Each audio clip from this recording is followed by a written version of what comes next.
Hi, this is Adam Kunzmiller with RPG Geek at Gen Con 2016, and I'm joined by Sandy Peterson and Mike Mason, and we're here to talk about Call of Cthulhu 7th edition.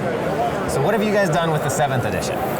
Basically, we've taken the Call of Cthulhu game that's 35 years old and given it a bit of a refresh. We've tweaked some of the rules, rewritten the entire book so the logic flow and referencing information is easier to find, and effectively made it full color, put in glorious new artwork, and basically gave what is one of the classic role-playing games a facelift to make it modern and relevant to today's gaming community.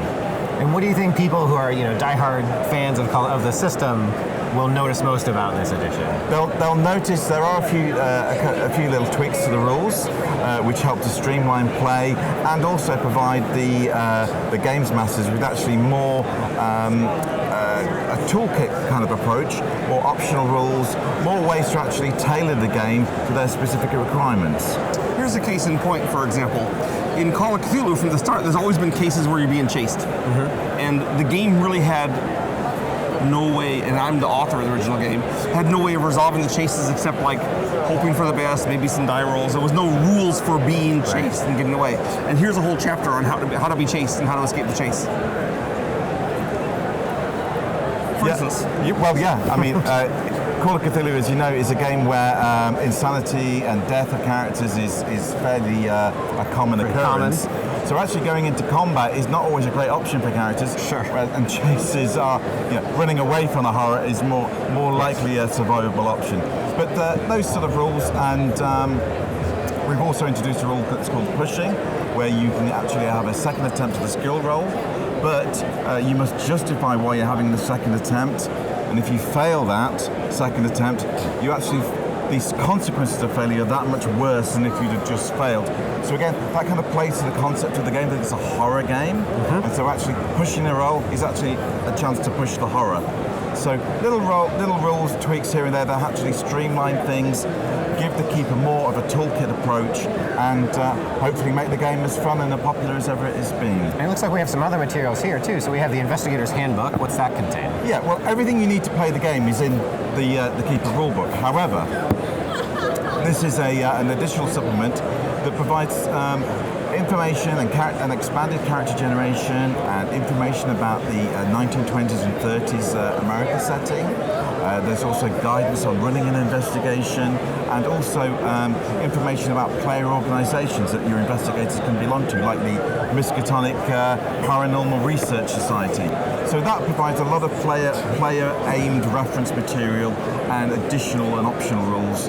This is the full rules that the keeper needs to run the game. And finally, we have this field guide to Lovecraftian horrors. I was flipping through this earlier. It's very cool.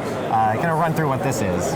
Well, this is actually Sandy originally. Well, I can speak to that. So way back in 1987, I wrote a Sandy Peterson's Field Guide to Monsters, and then this was followed up the next year by Sandy Peterson's Field Guide to Creatures of the Dreamlands. And these were, like, everyone loved these, and then they went out of print, and they've been out of print ever since. And what has finally happened is Chaosium has gone ahead and put them both together into one book and gotten new art, which is fabulous, and you can finally get this old item again, which up to now you had to go onto eBay and get it for like $150 or $300, and now it's all there. All the text that I wrote is actually not a game thing. It's just a supplement. It's like no, it's not even a supplement. It's a field guide. It could be in a regular bookstore. There's no game rules in it. It's kind of done, not comedy exactly, but you're like. No, I remember looking through the little guide. How do you find out what monster is trying to eat you? Well, you have to follow this key, and you go, oh, it's a hunting horror. Does it have a head or not? Yeah, exactly. The very first question is it invisible? Yeah, we had a lot of fun looking at this earlier, and one of them was like, does it have a shape? And some of them were like, well, what could possibly not have a shape? And we started going down a rabbit hole. Yeah, exactly. What that's the point. It's pretty fun. It's a lot of fun. And you're like, and you see the things that don't have shapes that are yet there, and you're like, oh, these awful things. And are these all available now?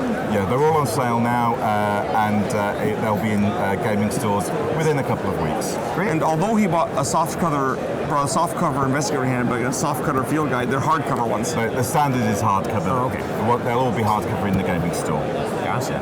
Well, Sandy, Mike, thank you for talking to us about Call of Cthulhu. Thank you.